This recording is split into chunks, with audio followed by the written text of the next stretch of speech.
Hello everyone, welcome to my YouTube channel and today's topic is total expenditure method. This method is also used to calculate elasticity of demand. This method is also known as total outlay method, expenditure method. These are the other names for this method. It has been given by Professor Marshall. इस method के accordingly elasticity of demand calculate कैसे की जाती है। इसमें हम देखते हैं कि अगर प्राइस इंक्रीज हो रहे हैं या डिक्रीज हो रहे हैं तो उसका टोटल एक्सपेंडिचर पे क्या इफेक्ट पड़ता है। Means according to this method price elasticity of demand is measured by observing change in total expenditure. इसमें हम मेजर करते हैं, देखते हैं कि टोटल एक्सपेंडिचर पे क्या इफेक्ट पड़ रहा है प्राइस के चेंज होने का। और हम टोटल एक्सपेंडिचर कैसे निकालते हैं? प्राइस को क्वांटिटी से मल्टीप्लाई करके। फॉर एग्जाम्पल, अगर एक पर्सन ने किसी कॉमोडिटी की 5 यूनिट्स परचेज की और एक कॉमोडिटी का प्राइस 10 रुपीज है तो उसका टोटल एक्सपेंडिचर 50 रुपीज हो जाएगा। तो टोटल एक्सपेंडिचर को कैलकुलेट करने के लिए हम प्राइस और क्वांटिटी की मल्टीप्लाई करते हैं। अब उसके बाद आता है कि इसमें कितनी कैटेगरीज है। According to total expenditure method demand 3 types की हो सकती है, elastic, inelastic and unitary elastic. अब इलास्टिक डिमांड कौन सी होगी? इलास्टिक डिमांड तब होती है जब प्राइस इंक्रीज हो और टोटल एक्सपेंडिचर फॉल हो जाए, या फिर प्राइस डिक्रीज हो और टोटल एक्सपेंडिचर राइज हो जाए। जैसा कि मैंने यहाँ लिखा है, price and total expenditure move in opposite direction. Opposite in the sense, if price rise total expenditure falls and if price falls total expenditure rise। उसके बाद आता है inelastic डिमांड। inelastic डिमांड के लिए टोटल एक्सपेंडिचर और price दोनों same direction में चलते हैं। सेम डायरेक्शन का मतलब है अगर प्राइस राइज होता है तो टोटल एक्सपेंडिचर भी राइज होता है, और अगर प्राइस फॉल होता है तो टोटल एक्सपेंडिचर फॉल होता है। उसके बाद आता है हमारा unitary elastic demand. Unitary elastic demand तब होगी मानो अगर प्राइस इंक्रीज हो या प्राइस डिक्रीज हो लेकिन टोटल एक्सपेंडिचर हमारा सेम रहे, तो उस केस में हमारी जो डिमांड होगी वो यूनिटरी इलास्टिक होगी। Now I will tell you with the help of table as well as with the help of diagram.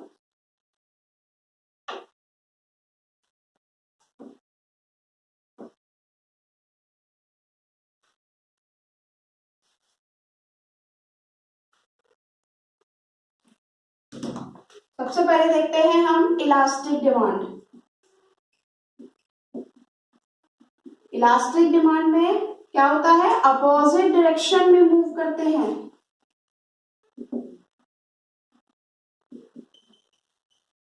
For example, यहां हमने लिया प्राइस, यहां आया क्वांटिटी, दोनों को मल्टीप्लाई करके निकलेगा total expenditure.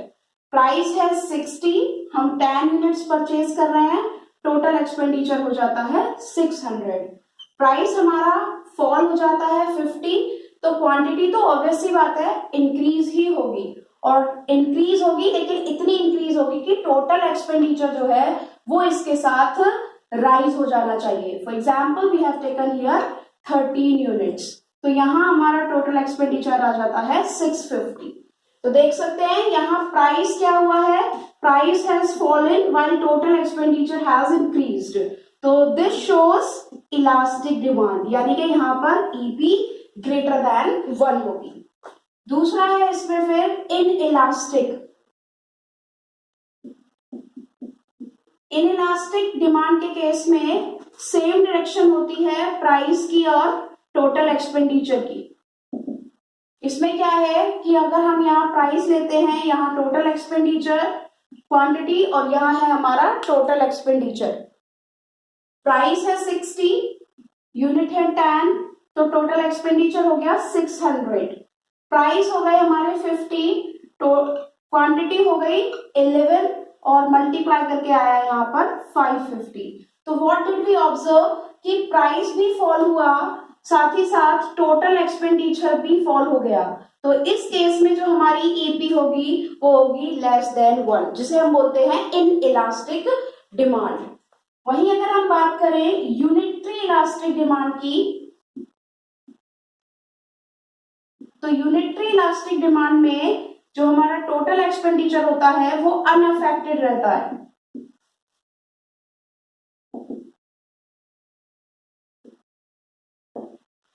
You can see here price, quantity, total expenditure. Price यहाँ पर 60 लिया, क्वांटिटी 10 और टोटल एक्सपेंडिचर हो गया 600। प्राइस हो गया यहाँ हमारा 50 और क्वांटिटी बढ़ के हो गई 12, तो यहाँ आ जाएगा 600 यूनिट्स। तो यू कैन सी कि यहाँ पर प्राइस तो फॉल हुआ है लेकिन टोटल एक्सपेंडिचर दोनों ही केसेस में 600 है। तो ऐसे केस में हमारी जो ईपी होगी that will be equal to 1। तो ये 3 सिचुएशंस हमने टेबुलर प्रेजेंटेशन के फॉर्म में अंडरस्टैंड की। उसके बाद हम मूव करते हैं टुवर्ड्स डायग्रामेटिक प्रेजेंटेशन।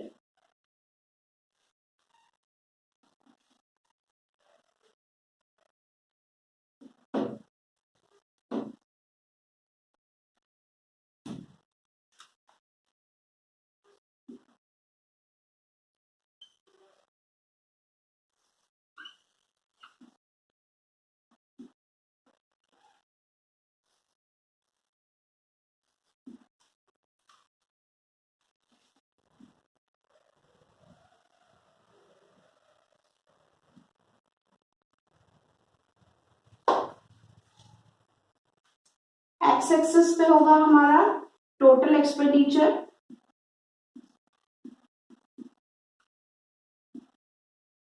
और वाई एक्सिस पे लेंगे हम price A B C D. ये हमारे जोन्स।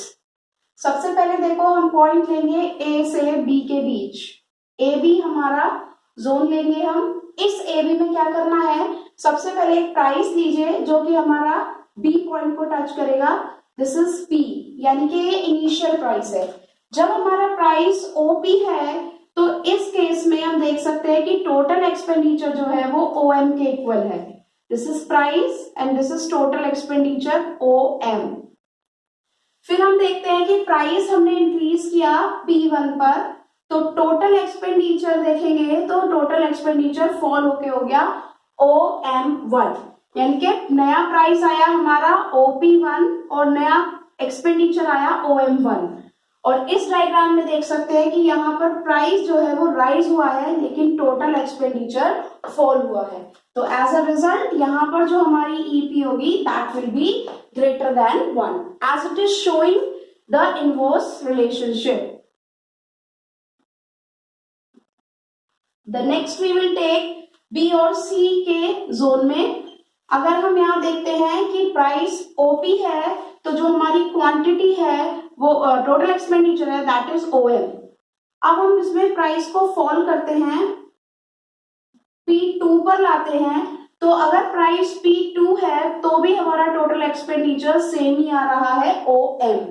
तो यहाँ पर no effect on total expenditure. As a result यहाँ हमारी ईपी होगी इक्वल टू 1। नेक्स्ट जो हमारा कैटेगरी होगी वो है DC। यहाँ पर जो प्राइस है वो P2 लिया हमने, टोटल एक्सपेंडिचर हो गया OM।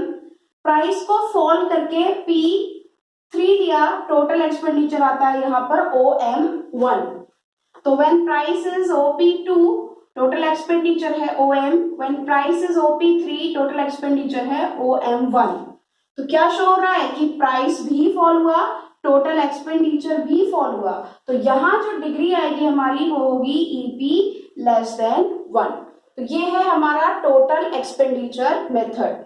Let me revise one more time कि जब प्राइस और टोटल एक्सपेंडिचर अपोजिट डायरेक्शन में मूव करें, अपोजिट इन द सेंस एक इंक्रीज हो तो दूसरा डिक्रीज हो, तो वहां पर डिग्री होगी ग्रेटर देन 1।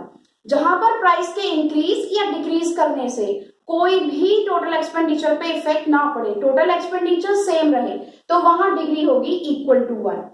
उसके बाद अगर हमारी थर्ड कैटेगरी देखें तो उसमें दोनों सेम डायरेक्शन में चल रहे हैं। अगर प्राइस फॉल हो रहा है तो टोटल एक्सपेंडिचर भी फॉल हो रहा है, अगर एक इंक्रीज होगा तो दूसरा भी इंक्रीज होगा।